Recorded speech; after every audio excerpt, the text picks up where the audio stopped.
Your skill tree isn't a tree, it's a to-do list with art, and your players know it. Every node they unlock feels like checking off a homework assignment, not making a choice that changes how they play. Here's why, and here's how to fix it. Most skill trees fail for one of three reasons. Either the tree is a linear path disguised as branching, follow the line, click every node, done. Or every node is a numeric bump, plus 5% damage, plus 3% crit, plus 10 health. That's not a choice, that's a spreadsheet. Or the progression has nothing to do with the core gameplay loop. You're unlocking Fireball in a game about stealth. The problem isn't balance, the problem is architecture. You drew the tree first and designed the system second. That's backwards. A skill tree is a directed acyclic graph. Nodes represent unlocks. Edges define prerequisites. The currency players spend to unlock nodes creates economic tension. Three layers matter: what a node does, how nodes connect, and how players earn the right to unlock them. Get any one of these wrong, and the whole system feels flat. Get all three right, and every unlock changes how the game plays. There are three basic topologies, and each serves a different design. A linear chain has no branching. Every player gets the same progression in the same order. Use this for narrative-driven games where you want to control the power curve. The original Final Fantasy X sphere grid starts linear and opens up later. It's a chain that gradually becomes a web. A branching tree forces binary or ternary choices at each fork. Diablo II popularized this. You pick a path and commit. The branches create real decisions, but only if the paths diverge in how they play, not just in what numbers they boost. A web graph connects nodes in every direction, like Path of Exile's passive tree with over 1,300 nodes. Webs create infinite build variety, but they demand a lot from the player, and even more from your balance tools. Most indie devs should start with a branching tree. It gives meaningful choices without the overhead of a web. Let's build this. Step 1 is node design. Every node in your tree is one of four types.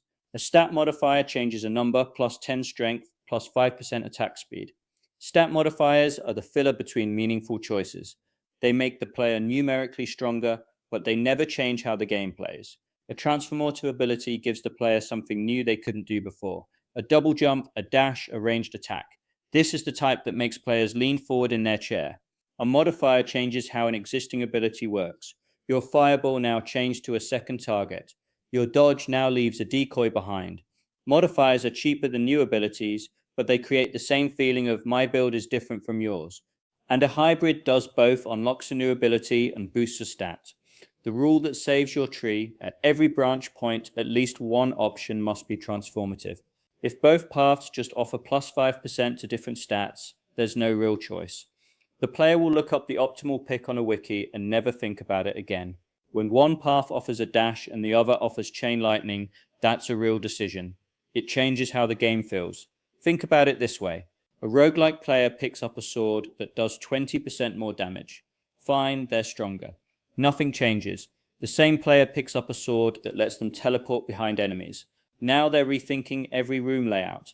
That's the difference between a stat modifier and a transformative ability. Your tree needs both. Stat nodes are the bread. Transformative nodes are the filling. Nobody remembers a bread sandwich. Here's the data model. Each node has an ID, a name, a type from those four categories, an effect object that stores what the node actually does, the stat changes, the ability reference, the modifier rules, a list of prerequisite node IDs, a list of mutually exclusive node IDs, a cost in your unlock currency, and a position for rendering. That's it. You don't need anything more complicated than this to start. The effect object is where the magic happens. For a stat modifier, it stores the stat name and the delta. For a transformative ability, it stores a reference to the ability prefab or script.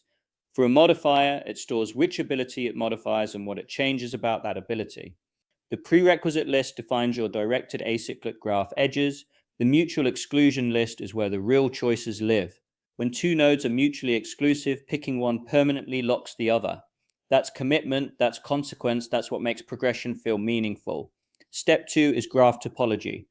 This is where most devs go wrong. They draw the tree as a visual shape first, a nice symmetric tree with 3 branches, and then fill in nodes. The symmetry looks good in a screenshot, but plays terrible because symmetric trees usually mean every branch is equally boring. Instead, start with your anchor nodes. These are the transformative abilities, the moments where the game changes. Place one anchor node at each branch point. Fill the paths between anchors with stat modifiers. The player's journey becomes earn currency, spend it on stat bumps that make them stronger, then hit a fork where they choose between two abilities that fundamentally change their playstyle. That rhythm build power, then make a transformative choice is what makes progression satisfying. Let me walk through a concrete example. You're building an action RPG. The player starts with a basic sword swing. Your first anchor node at level 3 is a fork. Left path unlocks a heavy two-handed slam. Right path unlocks a rapid dual-wield stance. Both are transformative. They change attack timing, damage output, and how the player approaches enemies. Between the start and this fork, you place two stat modifier nodes, plus 5% attack speed and plus 10 health. The player gets stronger while heading toward the real choice. After the fork, each branch continues for 3 more stat nodes before the next anchor. That's your rhythm. 2 stat bumps, 1 transformative choice, repeat. A 20 node tree with 5 anchors and 15 stat modifiers gives you 5 real build decisions. That's enough for a 10-hour game. Edge design matters. Prerequisites mean you must unlock node A before node B. Co-requisites mean you must have both unlocked for either to function good for paired abilities like a grappling hook plus wall climb. Mutual exclusions mean choosing one locks out the other forever or until you respect. Use mutual exclusion sparingly. Every exclusive pair is a commitment you're forcing on the player. Too many and the tree feels punishing. Too few and every path converges to the same build. Aim for 1 mutual exclusion per branch point, max 2. Step 3 is currency and economy. This is the glue between your tree and your core gameplay loop. Players earn unlock points by doing the thing your game is about. Kill enemies, get skill points. Complete quests, get skill points. Explore hidden areas, get skill points. The earn rate is your most important economic lever. If players earn points too fast, every node is cheap and choices feel disposable. Too slow and progression feels like a grind.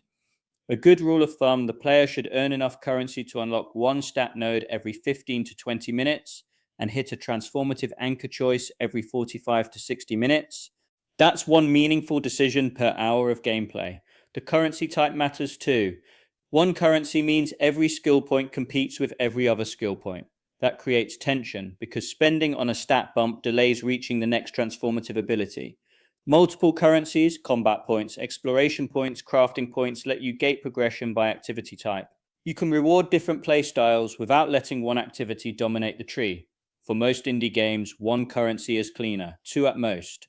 More than that, and the player stops thinking about what to unlock and starts thinking about which currency they need, which is the wrong kind of decision. There's a simple test for whether your economy works. Play your game for 2 hours. Count how many times you stopped and thought about which node to unlock next. If the answer is less than 3, your choice density is too low. If it's more than 8, you're overwhelming the player with decisions that don't matter. The sweet spot is 4 to 6 meaningful choices per 2-hour session. Respect design signals what you think about your tree. Free respect says the choices don't matter. Try anything, switch anytime. That kills commitment. Expensive respect says the choices matter, but you can course correct. No respect says commit or start over. Most games should offer expensive respect. It respects the player's time while preserving the weight of their decisions. There are 4 traps that kill skill trees. The plus 1% problem. Too many incremental nodes dilute the impact of each unlock. If the player needs to spend 5 points on plus 1% damage nodes before reaching the next ability, those 5 points feel like grinding, not progressing. Cap stat nodes at 2 per path between anchors. The illusion of choice, every path converges to the same endgame build. If your 3 branches all lead to the same ultimate ability, there was never a real choice. The orphan node, a cool ability buried so deep in the tree that nobody ever reaches it because the path to get there costs too many points for too little intermediate reward. If you have an ability you want players to use, put it within 2 or 3 nodes of a branch point, and the core loop disconnect, progression that doesn't change how the game plays. If unlocking a new combo doesn't feel different from the old combo, the tree is disconnected from gameplay. Every transformative node should pass the playtest, play for 30 seconds with and without it. If you can't tell the difference, redesign the node. AI tools make the tedious parts of skill tree design fast enough that you can focus on the design decisions. The architecture I just described is clean and well-defined. That's intentional. It means AI can generate accurate code from it because the data model has no ambiguity. Here's the workflow. Start by giving Claude Code your node schema, the 4 types, the fields, the rules.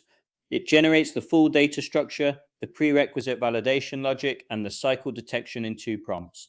That's your foundation. Then use Cursor to generate the save and load serialization, the UI binding code, and the node unlock flow. These are all boilerplate that AI handles well because the schema is explicit, but the real power move is AI-assisted balance testing. Define what a good tree looks like in a spec file. Write down the rules. Every branch point has at least one transformative option. No path exceeds 3 stat nodes between anchors. Mutual exclusions are symmetric. If A excludes B, then B excludes A. No node costs more than twice the average. Then have AI generate 1,000 random builds from your tree, simulate them against your game's difficulty curve, and flag any node that appears in less than 5% of successful builds. That's your orphan. Nobody takes it. Fix it. Flag any node that appears in more than 60% of builds. That's your auto pick. It's not a real choice if everyone takes it. Nerf it or make it a prerequisite instead of a branch option. AI can also write your node editor tool, a simple drag and drop UI where you place nodes, connect prerequisites, set costs, and see the tree validated in real time. Build this tool once and it saves you hours on every tree iteration. You can restructure your tree in seconds instead of editing JSON by hand. The spec and validation loop is the key pattern.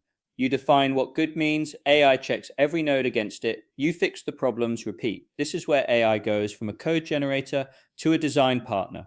This skill tree architecture is what we use inside AI Craft to ship progression systems fast. AI tools generate and balance test the tedious parts so you can focus on the design decisions that make players care. Come join us and build your tree with it. Please feel free to subscribe and check out the links in the description below.